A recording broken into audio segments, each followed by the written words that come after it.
Hey everyone, welcome to another installment of the Buyer's Guide from Pro Engineering. This is going to be an interesting one because in this episode we are going to, so I'm just picking it up. Okay, we're going to talk about, let's see here, there it is. We're going to talk about this, which I can't even, that's it. I can't even pan out any further. This is the RC4 Drive TrailFinder 2. I believe this is the long wheelbase chassis. This particular one does come with the Toyota pickup hard body. This is the 87 extra cab. I don't know if this is mentioned anywhere, but obviously if we come back over here, the bull bar is in black, the black paint, the KC lights on the roll bar, the wheels with the black centers. There's no hiding the fact that this kit has been designed to match Marty's Toyota pickup in the Back to the Future movie franchise. For the longest time, I was planning on building one of these, but it's been so played out. Everybody's built one, and it just didn't stop me. I saw this thing come out, and I'm like, I'm sorry, I just have to get it. So here we are. I have justified this because I've sold many, many other RC cars. How do we open this? Let's actually take a look here real fast. I believe these are all options over here. I do love these Old Man Emu shocks. They look just fantastic. Looks like there's not a light kit installed. We're gonna have to do that. I don't know where you'd put a winch. It'll be interesting to see where we can wedge one on this. These, I think, are just generic hop-ups. Obviously, you'd have to remove the bull bar to put that on, and why would you do that? On this side here, we've got a list of features that are pointed out here if you are interested in seeing these. Allow me to pull that in a bit closer, pause the movie, and there we go. Straight off the bat, you can see that it does come with the scale hubs at the front and the rear. Now, just looking at this, just for a moment, this is not good attention to detail. Note the slider. I mean, come on. I know it's an inexpensive ABS part. It looks like it's made out of rubber here. So that's not good. This just looks cheap. And I know that's how it's going to be when I open the box, so it is being truthful.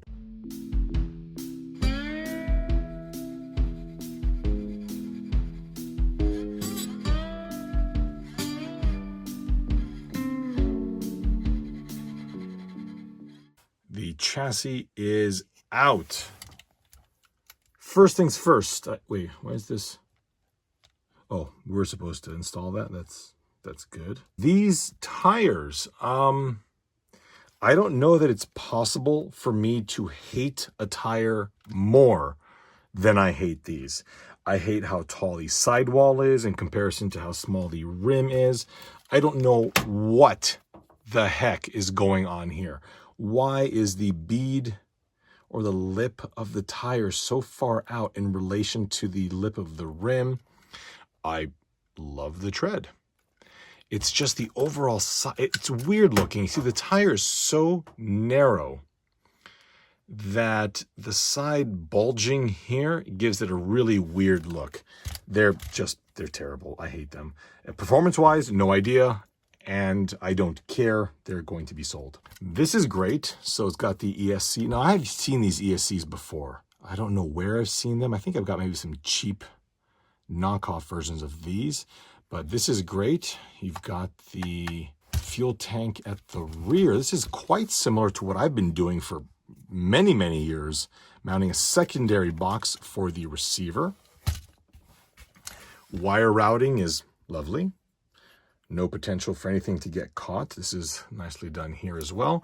The motor, it is a 45 turn brushed motor, RC 4-wheel drive branded digital servo. No idea how those are. These are gummy, but it's just how they are. I'm well aware of that.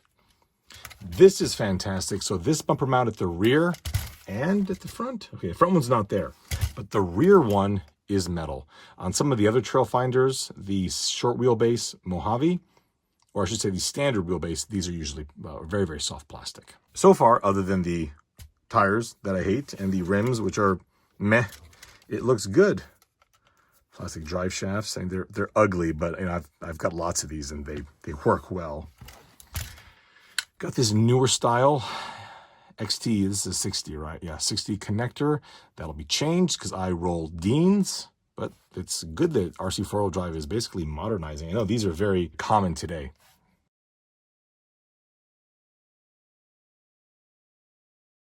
Let me be very clear. I've never been a big fan of this rendition of this body.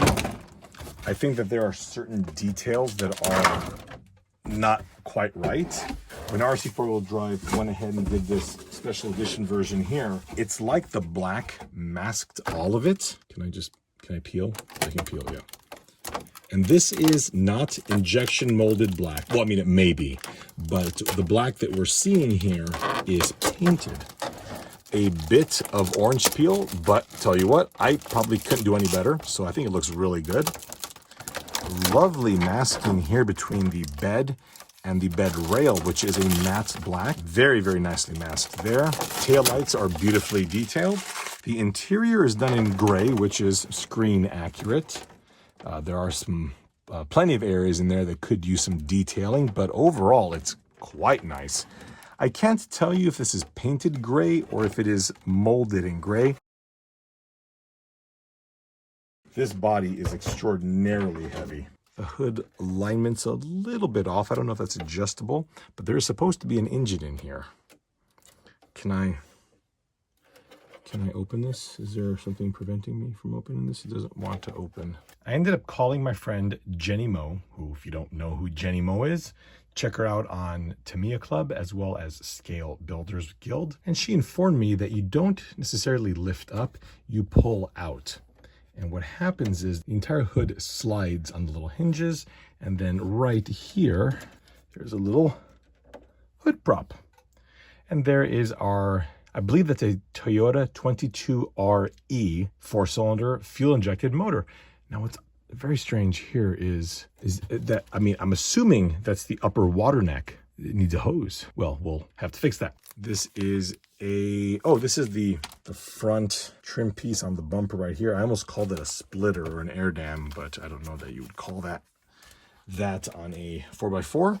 This is a metal roll bar. I wasn't expecting that. I think this opens. Yes, it does. Very nicely, I might add.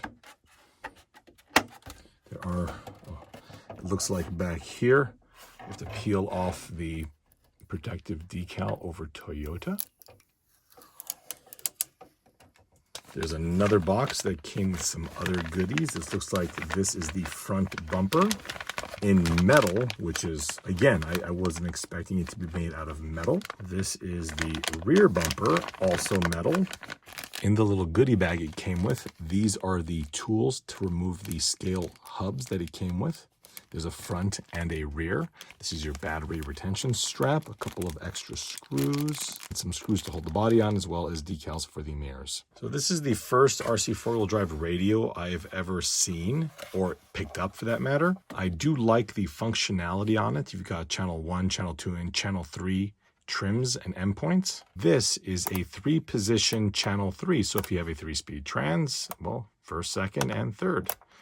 Very cool. Feel-wise, oh boy, I don't know that I've felt a cheaper radio, but the fact of the matter is feel and operation are two different things. As long as it works fine, then, you know, that's okay. Again, there is functionality on here that you cannot get on a inexpensive 3-channel radio, so this is surprisingly adequate. The manual also showed how to mount the front bull bar. Something to note, this beautiful metal front bull bar, which goes in the front of the truck, does not actually mount to the chassis. Now, I can hear you already. Oh my gosh, how that's the worst idea. And yes, I completely hear you there. However, this truck is going for a look as opposed to the function. It's trying to look like the Toyota pickup from Back to the Future, and that truck had the bull bar in this particular location. So without doing some interesting jogging from here down to the bottom, I can completely understand why they did that. Here is our front, I mean, for lack of a better word, I'm going to call it a spoiler. Pull the body back off. In the instructions, it's showing us here that we need some M3 by 10 millimeter button head cap screws And those will just go, it appears that they go straight through this metal plate right here, which is packaged with the bumper.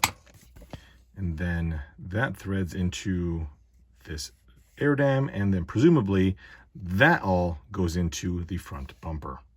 You will want these outer screw holes facing toward the bottom of the vehicle, which means they'll be installed upside down here. And then this all goes in here.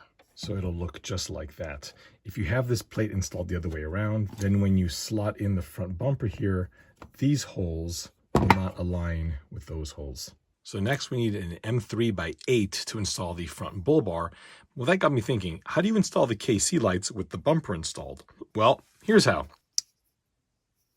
They snap in. Just like that. And upon closer inspection, you know, they look like a light, but they don't light up. There's a little hole here, and that's just to snap it in. And then the KC part just kind of pops off. I get what they did here. They created the illusion of the KC lights that Marty McFly's truck had. And, I mean, they work well enough for that, but you can kind of see how they're not quite level. They're really, really soft plastic. There's a little hinge here, but like I can't get it to line up correctly. This doesn't want to stay in now. I put a little bit of glue there. So yeah, I mean, I appreciate what they did here. They're going for a look, and they succeeded. The execution is budgetary. It's simple as that. I can't fault them for trying to make money. I really can't. I, however, will have to make my own versions of these. So the bumper just threads in right there, and let's see how it looks. It looks really fantastic. Again, you know, oh crap. I gotta stop touching it. Let's try and put another one here. Yeah, I suspect that a dab of glue is necessary. It may even say that in the instructions. No, put some glue on it. These four go up here, but we're going to skip that right now because I really am doing the world's worst review. So to install the back bumper, we have to take the main bumper and thread this bracket here on, and it goes through the second hole. Hang on a second. It says it goes through the second hole. But here it's pointing to the third hole. And here, if you look at the back bumper, it's on the third hole. I've done that. And we'll take that. The threaded rod will go through the first hole. If I can get it to line up. There it is. Right. Yep. There it goes. That should be it. And now we can put the body on. A little bit of play. Nothing too crazy. Since we're here, there's a bunch of lights in the front. And you know me.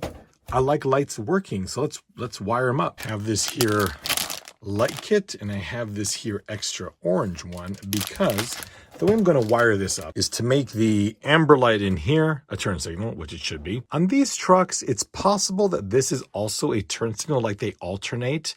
I don't know if that's the case, but I'm not going to wire it up this way. I'm going to have this a constant on light in orange, our regular light in, well, clear. And then at the rear, the standard lights as well. I think, crud, I don't know actually. Are these nuts? So these are all 3mm LEDs. Fairly certain that on this set, the red lights are 5mm, but we'll take a look. Now on the inside of the taillight, there's this bracket here, which holds the LEDs. The problem is, I'm gonna try, sorry about the shaky camera here, but you see the problem? The white doesn't line up. I wonder if they've got them reversed. Yeah, okay. So when I pull this side out, it should have the inner housing for that taillight. That was the case. The passenger side taillight housing was on the driver's side, so just pulled it over here, ran the lights, and now install it. I did swap that connector over to a Dean's simply because this is what all my cars run. I also added the Y adapters right here for the light kit. I've got an entire video on that. But otherwise, I really haven't done anything particularly special. I'm going to run the, sorry, I was painting. I'm going to run the wires from the body to the main controller and then put the body on. Well, the wiring was installed fairly well. You can see that the left and the right marker lights usually tend to be a little bit messier because they go from the rear to the front. So their center wire comes from a separate location, but everything else is tucked nicely. I set the light controller under the driver's seat because under the passenger seat, potentially we would have a servo if we do go for the 2-speed transmission. This is the single speed, so there's currently no servo. I did want to spend a moment looking at the ESC. When I first opened the package, it was set to nickel metal hydride because that's the battery that this truck comes with, so I set it to LiPo. The other jumper that was in the package that we saw earlier wasn't there, obviously, so that means you'd have forward and reverse, no brake. So it was, so that would be better for perhaps rock crawling. I went ahead and set it up so we have forward, brake, and reverse. You want to be careful because if you're not careful, forward reverse means that you can go forward full speed and throw it into reverse at full speed, and that could potentially cause a lot of stress for your gear train. I did want to show you how these work. So this little tool will slot itself just like that into the hub. And then using a 7mm nut driver, you'll just unscrew that. I did want to mention that, not on this truck, but I have a lot of these from RC4WD drive. I have had this black hub assembly come off while driving. Now the wheel doesn't come off, but the little piece here unscrews, and mercifully I was on some concrete and I found it. So I'm going to show you how to unscrew the little hub here. Okay, so I've got these little tiny pliers, just kind of round at the front, and we're just going to put them in the hub, in the red part, and just unscrew. And you want to do this, and I don't care if you're buying this truck or if you're buying these hubs for a different vehicle, these need to be taken off and either put a little bit of glue or a little bit of thread lock on these threads to make sure that they do not back out. I was able to unscrew these very, very easily. We'll just take our threads here. We'll get some blue thread lock, and this may be one of those instances where a red thread lock is fine because I never want this to come off again.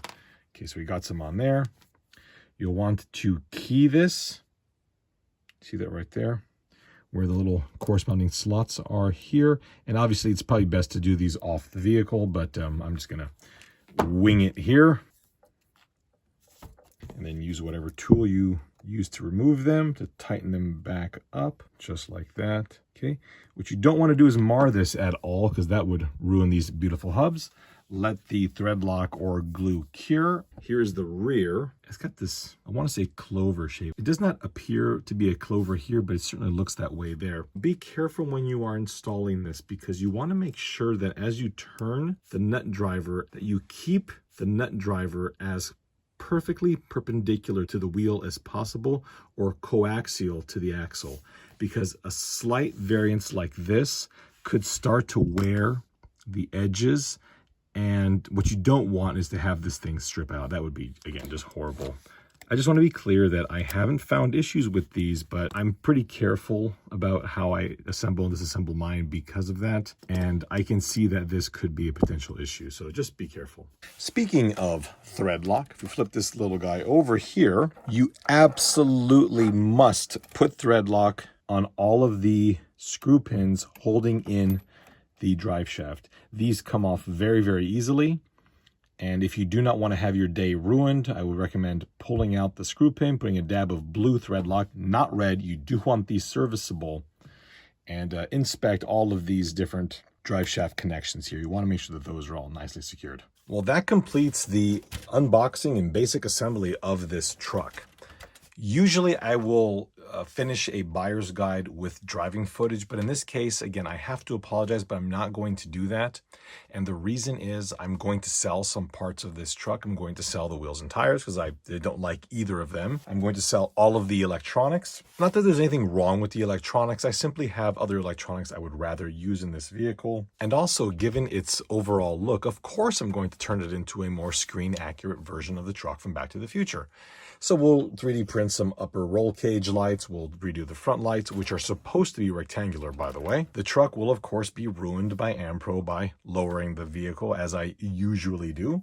We're also going to try and develop some body mounts like the ones that we currently have, but that will be more appropriate to this body style, so that we'll have body posts instead of using the screws to remove this. I've also got quite a few little goodies that have come in from Bauhaus RC. So the next time you see this truck, it will be to install these rear leaf shackle mounts. We've got a coupling bracket here, which uses a larger bearing than factory, and then a different skid plate, which is awesome because this should raise up the transfer case a bit more for some additional ground clearance, which I'll need when I lower the rest of the truck. I've also got some other goodies in work, like replacement lenses for the rear, because those aren't acceptable here at AmPro. For those of you curious whether or not you should buy one of these, that's not a particularly easy answer. If you're new to the hobby or even new to RC four-wheel drive, this is fairly expensive. And, you know, again, there's, you know, it's a fairly stiff truck. There's not much articulation out of the box. You're really going to have to break this guy in quite a lot. The tires, I think, out of the box are not going to be acceptable, especially if you're going to be trail driving something like this. I would probably recommend the kit version of the Mojave, the TrailFinder 2 Mojave. If you are looking for something out of the box, they also sell a ready-to-run Mojave, which is much cheaper than this vehicle. If you are a fan of this body style, then definitely price out buying a chassis and the body, because those, I think, can be had for a little bit less. And the kit will come with a 2-speed transmission versus this truck's single speed. If you are like me and about fell over when you saw this thing painted in black and couldn't control yourself because you have a serious mental deficiency, then yes, you should buy this, and you and I can commiserate together about being ridiculous and having no self-control. It is a wonderful job that RC four-wheel drive did with what they had on hand. Again, I'm not a fan of the wheels and tires, but that doesn't mean that you may not like the wheels and tires. I think this is exactly what they needed to do to produce this vehicle, and I'm grateful that they did. I think this is going to be an absolutely epic build here at AmPro Engineering. So again, I apologize that there's no running video on this. You can see probably lots of other running videos, but you will see much more of this vehicle on this channel to come. Thank you all so much for watching, and we'll see you next time.